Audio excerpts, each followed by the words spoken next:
Ama namin Diyos, buong galang po kaming dumudulog sa iyo mula po sa iba't ibang dako ng mundo. Natitipon kaming magkakapatid. Bunga po ng aming pananampalataya, ang pananagutan naming sumamba sa iyo ay namamalagi habang kami nabubuhay. Hindi man kami makapasok sa loob ng iyong tahan. Sinisikap naming may pagpatuloy ang aming mga pagpupuri sa iyo sa tuwing sumasapit ang araw ng mga pagsamba. Nangungulila kami, Ama, sa mga panahong nagdaan sa aming buhay. Maaga pa lang ay gumagayak kami. Inihahanda namin ang aming mga sarili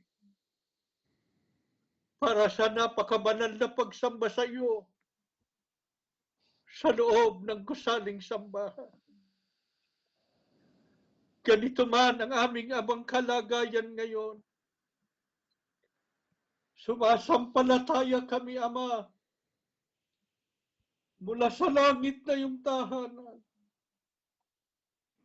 Natatanaw mo ang mga anak mo.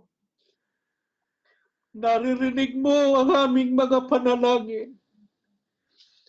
Lubos ang aming pananalig. Tinatanggap mo rin ang aming mga pagsamba. Tinatanggap mo ang aming mga pagpupuri. Ang pagtanaw ng utang na loob sa lahat ng gawa mo sa aming buhay. Hindi totoo ang sinasabi ng tiwaling pamamahala na kami ay wala ng pag-asa, na ang aming pagsambay hindi mo pinahalagahan, sapagkat ang aming pananalig, Ama, sa iyong harapan ay hindi kami hiwalay. Namamalagi ang aming kaugnayan sa iyo. At sa mga panahong ito'y aming sinasampalatayanan. Lalong matatag ang aming kaugnayan sa iyo. Dahil naninindigan kami sa pagsunod sa iyong mga kalooban. Salamat ng marami, Ama. Hindi mo kami pinababayaan sa buhay namin araw-araw. Lumipas ang isang linggo sa buhay namin. Araw-araw ikaw ang nag-iingat. Pinamamalagi mong buhay at malakas ang mga lingkod mo. Itinatawid mo kami araw-araw sa pamamagitan ng mga biyaya mo sa buhay namin. Marami man at malabis man ang kalumpayan. Ikaw ang umaliw sa amin. Tinatanglawan mo aming isipan. Itinuturo mo sa amin ang mga bagay na dapat naming magawa para kami makapagpatuloy sa aming mga paglilingkod at patuloy na matatag na makapanindigan sa panig mo. Pinupuri ka namin, Ama. Sinasamba ka ng aming mga kaluluwa. Paawa kang wag po kaming iiwan. Bawat isang narito sa pagtitipon. Saan man ko kami naroon? Hindi ka mabaawa sa mga lingkod mo.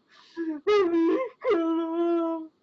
Halika sa bawat isa sa amin. Kailangan ka namin. Ang iyong pagpapalagos sa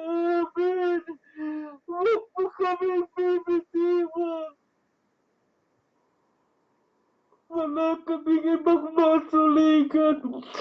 Wala kaming ibang inaasahan sa mga panahon ito, Ama. Tanging ikaw lamang na Diyos namin na nagmamahal at nagmamalasakit sa amin. Maawa kang bigyan mo kami ng panibagong lakas at pag-asa para makapagpatuloy kami sa aming mga paglilingkod sa iyo.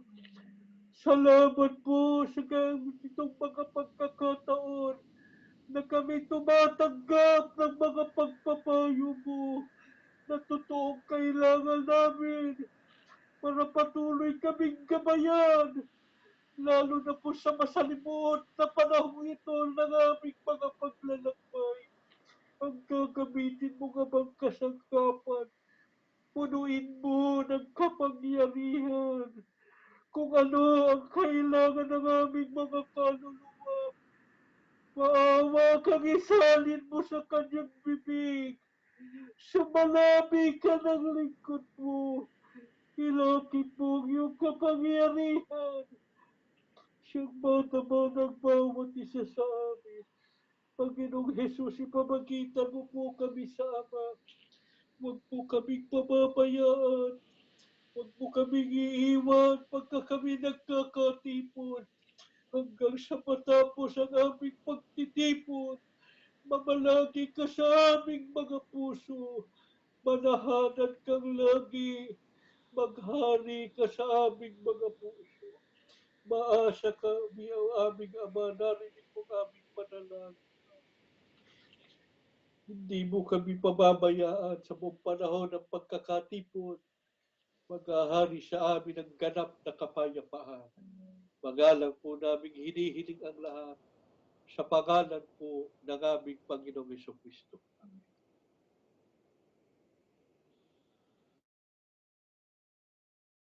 Mga kapatid, maraming bagay na pinaghahandaan ang tao sa kanyang buhay. Halimbawa, sa panig ng binata at dalaga, pinaghahandaan nila ang pagpasok nila sa buhay may asawa, lalong-lalo na kung ito ay may katipan na. Sa panig naman ng mga magulang, pinaghahandaan nila yung kinabukasan ng kanilang mga anak at yung maayos na pamumuhay na maging pamumuhay ng kanilang sambahayan. Sa panig ng mga anak, naghahanda para sa magandang kinabukasan. Kaya marami sa mga tunay na lingkod ng Diyos, sa kabila ng kaabalahan at mga ginagawa sa larangan ng paglilingkod sa Diyos, ay hindi nawawala ang pagsisikap na makapag-aral at magtamo ng mga karunungan na magagamit niya at kakasangkapanin ng Diyos para magkaroon siya ng magandang kinabukasan. Diba, merong higit sa lahat na dapat paghandaan ang mga hinirang sapagkat hindi lamang ito may kinalaman sa kaganapang nangyayari o mangyayari sa buhay natin sa mundong ito, kundi ang lalo may kinalaman ito sa pagtatamo natin ng kaligtasan. Ano ang dapat paghandaan ng lahat ng mga hinirang? Ang totoo, lahat ng tao dapat maghanda dito. Ito po ay ang katapusan ng sanlibutan ito o araw ng paghukom na siyang ikalawang pagparito ng ating Panginoong Jesucristo. Bakit na dapat pong paghandaan ang araw ng paghukom? Meron ba talagang darating na paghukom? Bakit po natin tinatanong yan? Sapagkat hindi lahat ng tao naniniwalang may paghuhukom. Kaya nga siguro, itong kawalang ito ng paniniwala sa paghuhukom o yung kababawan ng pagkaunawa niya sa paghukom ang nagtulak sa kanya. Kaya gawin niya ang mga bagay na hindi ayon sa kalooban ng ating Panginoon Diyos. Kaya alamin natin, sino ang may sabing darating ang araw ng paghukom o araw ng Panginoon? Pakinggan po natin, ganito nakasulat sa Isaias 11, 13, 6, at 8 at 11 pa, ganito nakasulat sa banal na kasulatan. Manangis kayo sapagkat malapit na ang araw ng Panginoon.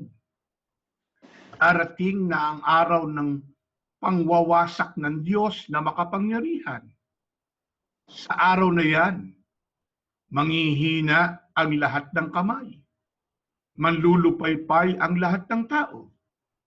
Ang lahat ng tao'y masisindak at manginginig sa takot.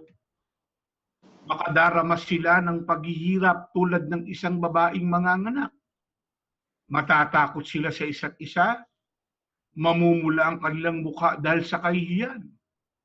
Parurusahan ko ang daigdig dahil sa kasamaan nito at ang masasama dahil sa kanilang kasalanan. Wawakasan ko na ang pagmamataas ng mga palalo at puputulin ko na ang kayabangan ng mga walang awa. Sino po ang may pahayag na may araw ng paghuhukom? Ang Diyos mismo ang may sabi niyan. Ano ang tawag sa araw na yan? Yan ay araw ng pangwawasak ng Diyos na makapangyarihan. Ano ang pahayag ng Diyos ukol sa araw na iyan? Ang sabi ng Diyos, parurusahan ko ang daigdig dahil sa kasamaan nito at ang masasama dahil sa kanilang kasalanan. Wawakasan ko na ang pagmamataas ng mga palalo at puputulin ko na ang kayabangan ng mga walang awa.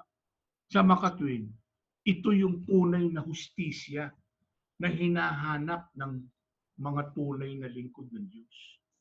Yung hustisya na ang Diyos ang maggagawad. Sa paanong paraan? Yung namuhay ng ayon sa kalooban ng Diyos, maliligtas yun.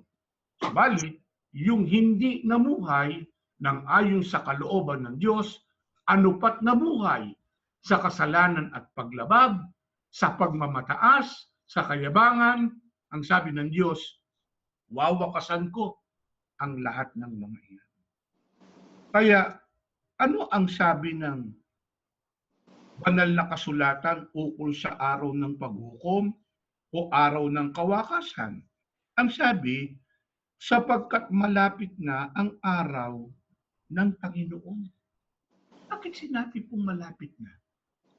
Ano katunayang malapit na? Ano-ano yung palatandaang ipinakita po ng ating Panginoong Sukristo na malapit na ang araw ng paghuhukom? Ganito nakasulat po sa Lucas 21:9 hanggang 11. At kung makabalita kayo ng mga digmaan at mga kaguluhan, huwag kayong matakot. Kailangan talagang dumating muna ang mga yan. Subalit hindi agad darating ang katapusan. At sinabi pa niya, maglalaban-laban ng mga bansa at mga kaharian, magkakaroon ng malalakas na lindol, kagutom, at mga salot sa maraming lupain, at mga nakatatakot na pangyayari, at mga palatandaan sa kalangitan. Ano katunayan po malapit na ang araw ng paghukom? At nagsabi po ng palatandaan ang ating Panginoong Sukristo. Ano sabi ng ating Panginoong Sukristo kapag napipinto na ang araw ng paghuhukom. Ang sabi, makakabalita ng mga digmaan, maglalaban-laban ng mga bansa at mga kaharian, magkakaroon ng malalakas na lindol, kagutom, mga salot sa maraming lupain, at mga nakatatakot na pangyayari at mga palatandaan sa kalangitan. Tumigil po muna tayo sandali. At i-assess po muna natin o suriin natin. Nangyayari na nga po ba yan sa panahon natin? Magkakaisa tayo ng sagot dyan. Nangyayari na po yan. Ano katunayan? Ang mga pagkakaroon ng malalakas na lindol. Kailan lang nagkaroon po ng napakalakas na lindol sa Mexico. 8.1 ang kanyang registry sa 8.1 magnitude po ang kanyang registry sa Richter scale. Napakaraming pag-aari at buhay ang napinsala. Hindi lamang yan. Ang sabi ko, magkakaroon ng mga tagutom. O hindi po ba't nangyayari yan? Katunayan po, batay sa statistika na inilabas ng World Health Organization, ay halos kalahati ng populasyon ng buong mundo, mahigit na 3.6 billion, ang nabubuhay na ang kinikita ay kulang sa pagtugon sa kanilang pangangailangan. At halos nasa 1.7 na bilyon tao ang nasa matinding kahirapan o extremely poor. At halos nasa 900 milyong tao sa buong mundo ang walang sapat na makain at walang magamit na malinis na tubig na maiinom. Ano pat ilan lang yan sa datos o impormasyon na naghahayag ng matinding kagutom at hirap at salot na nararanasan ng tao sa mundo. Ano pa? Ang sabi, mga digmaan, mga mababalitang kaguluhan o digmaan o paglalabanan ng mga bansa. O hindi ba ngayon ay napipinto ang digmaan? Napipinto ang digmaan sa pagitan ng Estados Unidos at ng North Korea. At yan ay hindi conventional war, kundi kung yan ay matutuloy at magaganap, yan ay isang digmaang nuklear na hindi lamang pipinsala ng mga ari-arian, kundi pipinsala yan ng napakaraming buhay. Ano ang dapat na maging reaksyon ng mga hinirang kapag nalaman niya na malapit na pala yung paghukom? At ito, noon pa itinuturo na ng sugo ng kapatid na Felix Manalo na ang isang layunin nga ng Diyos. Kaya pinalitaw niya ang mga hinirang sa mga huling araw na ito ay bilang maging huling gawain ng pagliligtas. Ito yung purpose, kaya lumitaw ang mga hinirang sa mga huling araw na ito. Ito ang purpose, kaya isinugo ang huling sugo sa mga huling araw ang kapatid na Felix Manalo upang ihanda ang sangkatauhan diyan sa nalalapit na araw ng paghuhukom. Ano ang dapat na gawin ng lahat ng mga hinirang kapag nalaman na ang napakalapit ng pagdating ng araw ng paghukom? Pakinggan natin sa Lucas, ito po ang sinasabi ng banal na kasulatan. Kapag nagaganap na ang mga bagay na ito, humanda na kayo at itaas ang ulo sapagkat nalalapit na ang inyong kaligtasan. Kung magkagayon, makikita nila ang anak ng tao na dumarating sa isang alapaap, taglay ang malaking kapangyarihan at kaluwalhatian. Mga kapatid, ano po ang dapat daw gawin ng lahat ng mga hinirang kapag nalaman niyang napakalapit na ang araw ng paghuhukom? Ang sabi, humanda kayo. Bakit dapat maghanda ang mga hinirang? sapagkat ang sabi ng ating Panginoong Kristo ay nalalapit na ang inyong kaligtasan. Ito ang lundo ng pagiging hinirang. Ito ang lundo ng paglilingkod sa Diyos. Ano po yan? Yung pagkakamit ng kaligtasan. Hindi dapat maabala ang isipan ng mga lingkod ng Diyos sa alinmang bagay sa mundong ito o anumang pangyayari na kinakaharap ng mga tao ng Diyos. Dapat ay nakafocus ang mga lingkod ng Diyos na ang kanyang dapat paghandaang mabuti ay ang pagkakamit niya ng kaligtasan. Pero paano ang paghahanda sa kaligtasan? Paano yung paghahanda sa nalalapit na araw ng paghuhukom? Pakinggan po natin sa unang Korinto 16:13. Maging handa kayo at magpakatatag sa inyong pananampalataya. Maging matapang kayo at magpakatibay at ang lahat ng ginagawa ninyo gawin ninyo ng may pagmamahal. Paano po makikilala ang naghahanda sa ikalawang pagparito ng ating Panginoong Kristo? Ano dapat gawin at dapat matiyak na tayo ay nakahanda?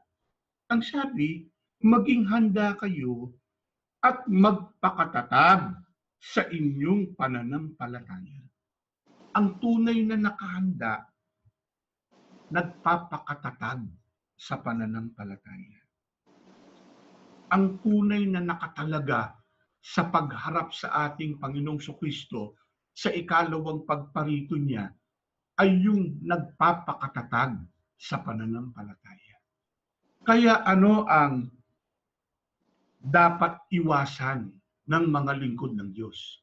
Dapat iwasan yung sa halip na ikatatatag ng mga hinirang sa pananampalataya ay ikapanghihina pa.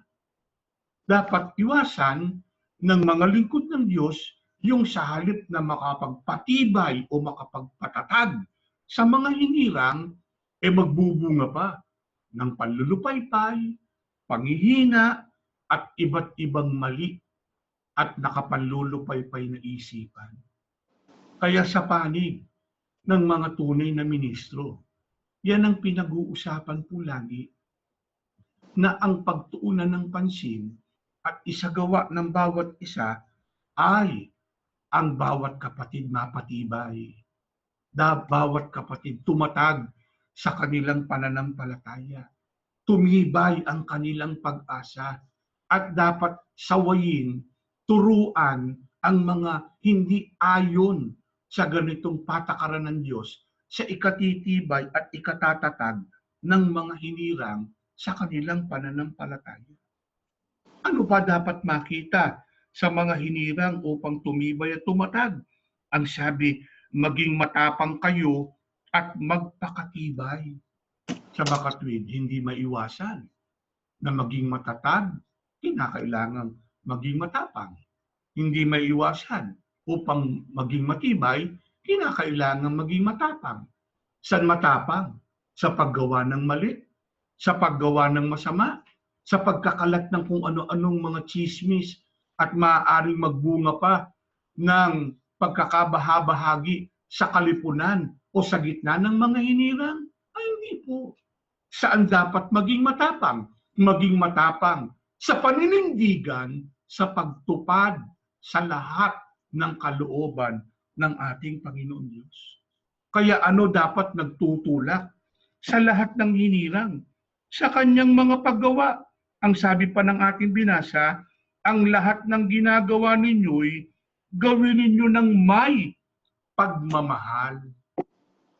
Pag-ibig at pagmamahal ang dapat magtulak sa mga lingkod ng Diyos sa kanyang mga paggawa, lalong-lalo na ang may kinalaman sa mga aktibidad at paglilingkod sa Diyos.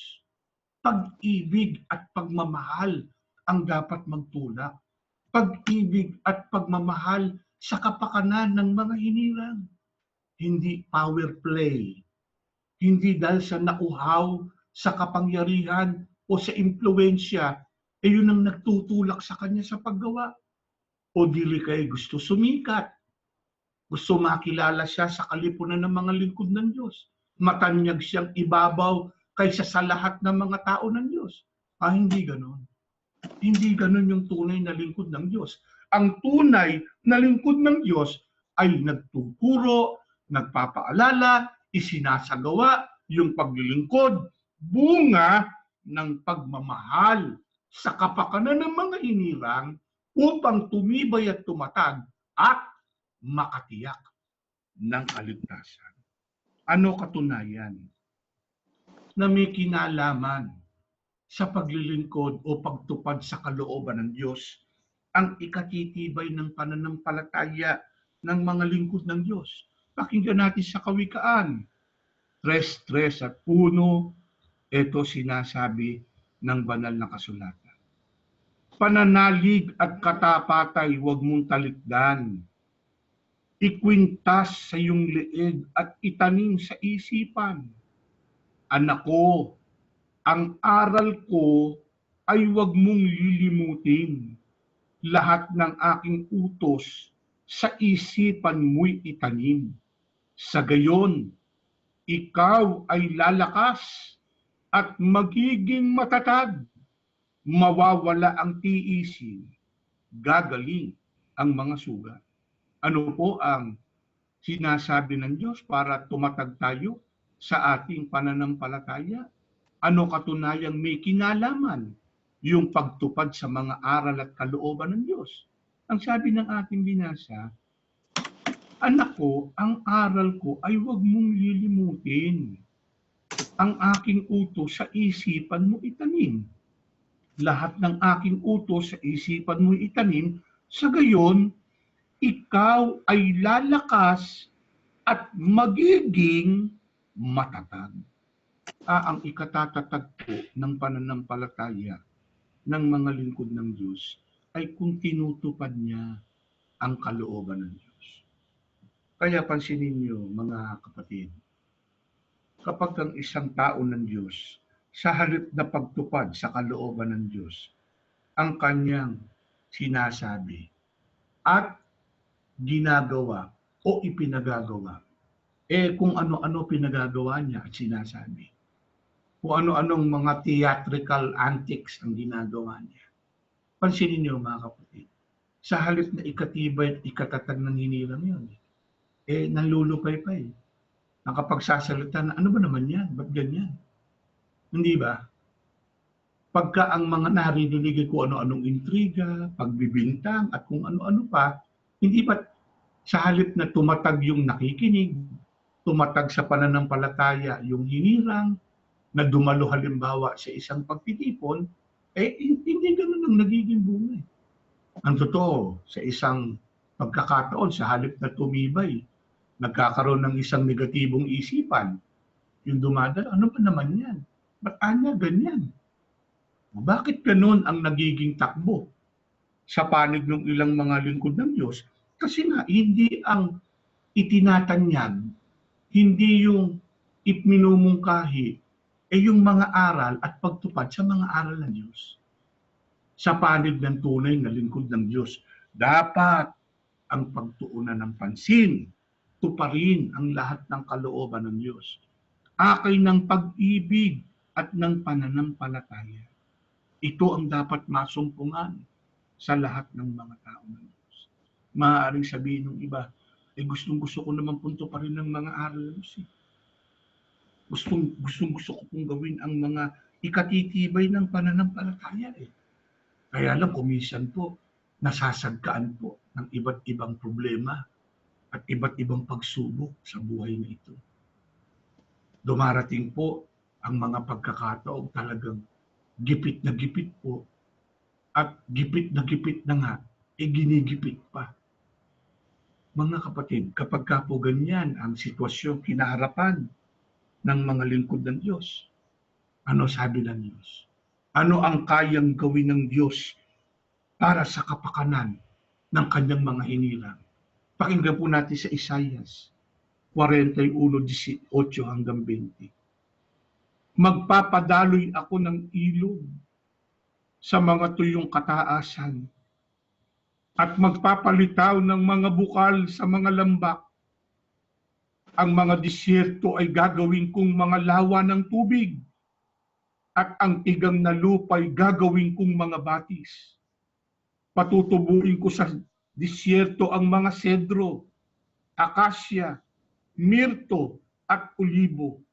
Ang mga tigang na lupa'y patutubuan ko ng mga kahoy na pino, sipre at piro, upang makita at malaman ng mga tao, bulay-bulayin at unawain na ang kamay ng Panginoon ang may gawa nito, na ito ay likha ng banal ng Israel.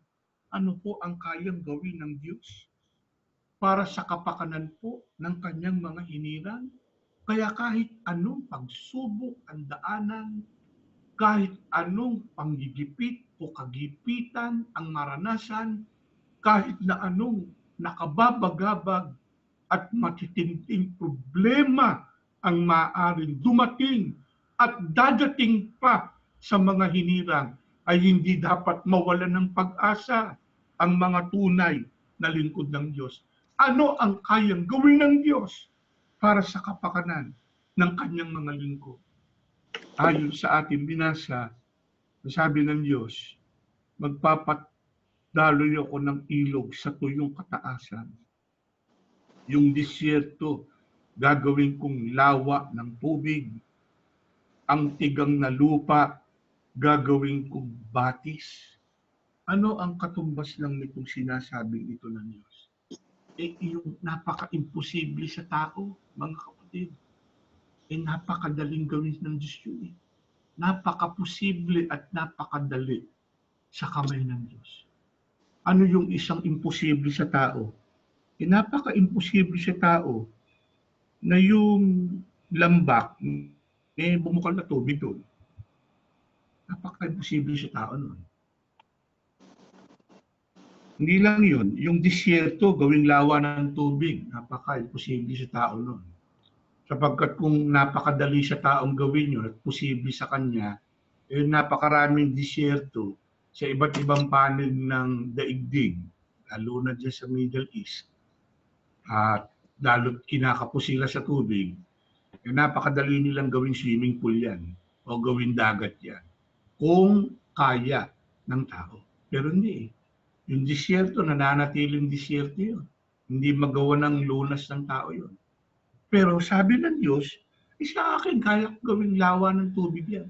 Kaya kong gawing batis yan. Ano lang ipinakikita ng Diyos doon?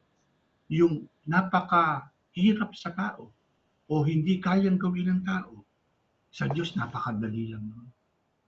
Napaka-posible lang nun. Kaya gaano man katindi iyong pagsubok na dinadaanan ng mga lingkod ng Diyos, sampalatayanan po ng mga hinirang, mas matindi ang magagawa ng Diyos. Gaano man kabigat yung pasaning dinadaanan o pasagpasan ng mga lingkod ng Diyos, sampalatayanan ng mga hinirang na sa Diyos kayang-kaya niyang pag-aangin yan. Gaano mang kalawak at kalaki yung problemang nakikita, kinakaharap, at maaaring na i-encounter ng mga hinirang. Mga kapatid, ito ang pwedeng gawin ng mga lingkod ng Diyos. Tumingala,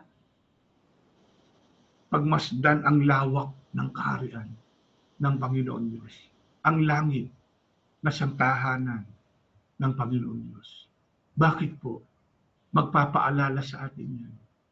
It will remind us na kung malaki man ang problema, malawak man ang kinakaharap na pagsubok, napakarami mang intindihin, tignan natin na ang lawak ng langit na siyang kapangyarihan ng Diyos, higit na malawak yan kahit sa anumang problema na kinakaharap ng mga lingkod ng Diyos.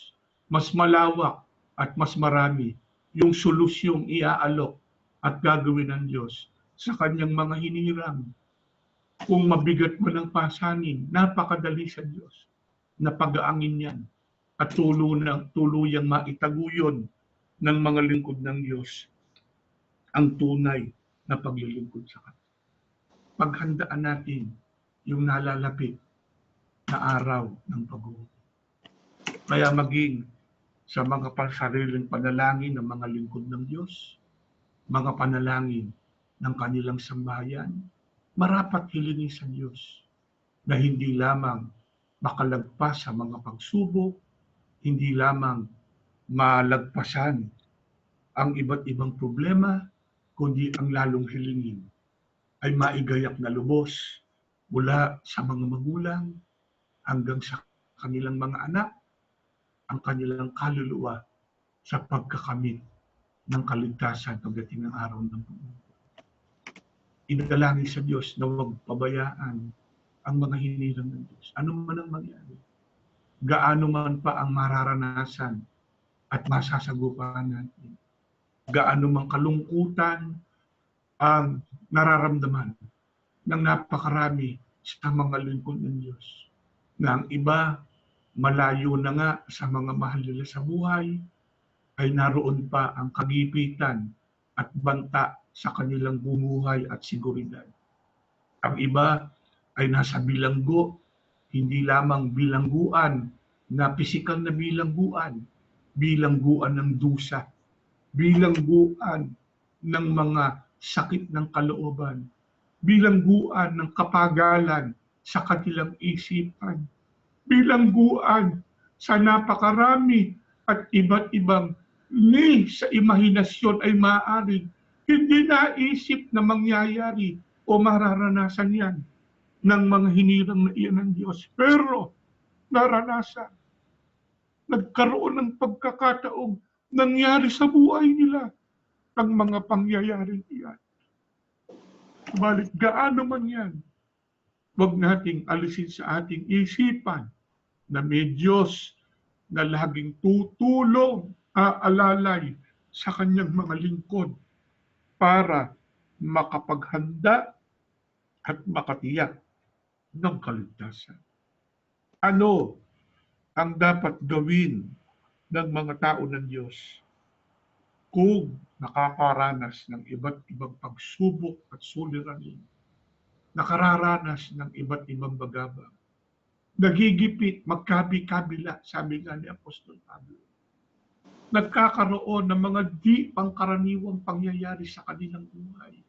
Ano ang dapat gawin ng mga lingkod ng Diyos para sa kabila ng mga pangyayaring iyan ay makapaghanda pa rin sa pagtatamo ng kaligtasan?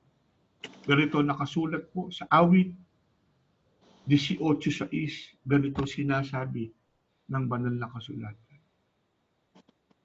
Pumupulupot sa akin ang tali ng kamatayan. Ganap ako natabunan ng mga dagsanang pagkawasak. Pumupulupot na sa akin ang mga tali ng libingan. Napaharap ako sa bitag ng kamatayan. Nayanig ang lupa at lumindol at nauga ang mga patibayan ng mga bundok. Sa kabila ng aking pagkabahala, tumawag ako sa Panginoon. Dumaing ako sa aking Diyos para tulungan. Sa kanyang harapay dumating ang daing at kanyang narinig. Ano po ang dapat gawin ng mga lingkod ng Diyos? Ang sabi ng aking binasa, sa aking pagkabahala, tumawag ako sa Panginoon, dumaing ako sa aking Diyos para tulungan. Sa kanyang harapay dumating ang daing at kanyang narinig. Ito ang dapat gawin ng mga lingkod ng Diyos. Ano man ang masagupa sa buhay, sampalatayanan natin, may Diyos na tutulong, aalalay, magmamalasakit upang magawa natin ang masiglang paglilingkod anuman ang mangyari at matiyak ng mga hinirang ang pagkakamit ng kaligtasan. Sige po, yan ang ating leksyon. Tumayo kayo at tayo mananalangin. Ama namin Diyos, maraming salamat po sa iyo. Walang sawa ka po nagpapaalala sa mga anak mo. Hindi lamang po ng kahalalahan ng iyong mga hinirang, kundi ang lalong ipinapaalala mo sa iyong mga lingkod ay ang pagkakamit namin ng kaligtasan, pagkakamit ng mga hinirang mo, ng pangakong bayang banal, na dito magwawakas ang lahat ng hirap, ang lahat ng pasakit, at lahat ng mga kagipitang pinagdaanan at patuloy na pinagdaraanan ng marami sa iyong mga lingkod. O Ama, salamat po sa pagpapaalala sa iyong mga anak. Kasi po, kung hindi maaalala lagi ng mga hinirang mo at hindi mananariwa sa isipan ng mga lingkod mo, ang pangakong bayang banal sa iyong mga hinirang, baka sa bigat ng pasanin na pinapasa ng mga anak mo, sa dami ng suliraning kinakaharap ng iyong mga lingkod, sa dami ng kagipitan dinaraanan ng iyong mga anak, baka matagal na rin kaming nakabitaw. Baka hindi na rin kinaya ito ng iyong mga anak. Kalibasa yung mga taong may hangganan ng kakayahan, may hangganan ng abot ng isipan, may hangganan ang kaya ng damdamin ng iyong mga anak. Pagka napakatindi na ng kalungkotang nararamdaman, naroon pa ang pag-iintindi sa mga mahal sa buhay. Ama, salamat na lamang. Ipinapaalala mo ang bayang banal at ang pagtulog mo ginagawa sa iyong mga lingkod. Ang pakiusap ng iyong mga anak. Huwag mo kaming iiwan at pababayaan. Huwag mong bibitawan ang iyong mga hinirang. Kapag ka nandoon na kami sa kalagayan, na halos bumitaw na ang mga lingkod mo.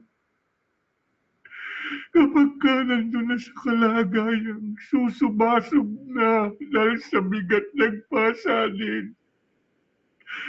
Kapag ka nandun na sa kalagayang bibitaw na, bibigay na ang katatagan ng mga anak mo. Maaari bang ihabilin sa iyo? Yan ang pagkakataong lambutin mo ang iyong mga anak. Hawakan mo ang kamay ng iyong mga hinirang. Bitbitin mo ang iyong mga lingkod. Pasanin mo ang iyong mga anak upang patuloy kaming gabayan at ihatid sa bayang pangako mo sa amin.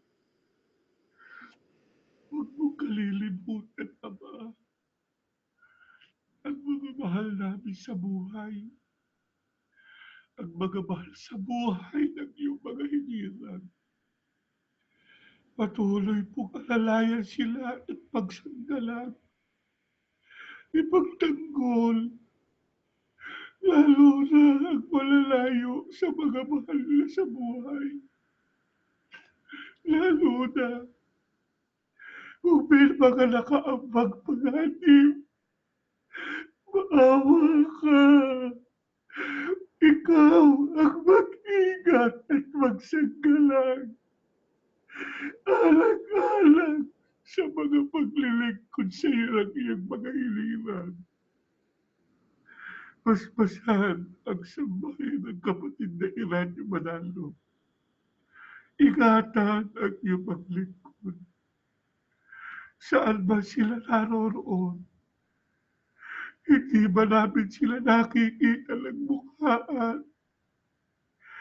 Pero ang loob ng iyong mga hinirang, mapapanatag kapag ka lalaman at natiyak ng iyong mga anak na kung dumaratan man sila sa mga pag-uusig o may mga taong nagtatangka sa kanilang masama, pero nandiyan ang iyong pag-iingat at hindi mo pababayaan ang buhay at pamumuhay ng sangbahayan ng kapatid na Iranyo Manalo.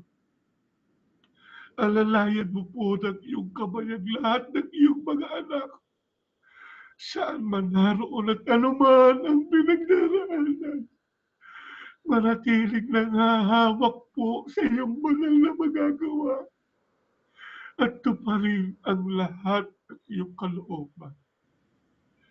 Sumasampalataya ang iyong mga lingkod. Ang maikling dalangin ng iyong mga lingkod, dininig mo. Ikaw ang papatnubay at tutulong sa iyong mga anak. Ang lahat po'y aming hinihiling. Sa ngalan po ni Jesus, dakila po namin tagapagligtas. Amen.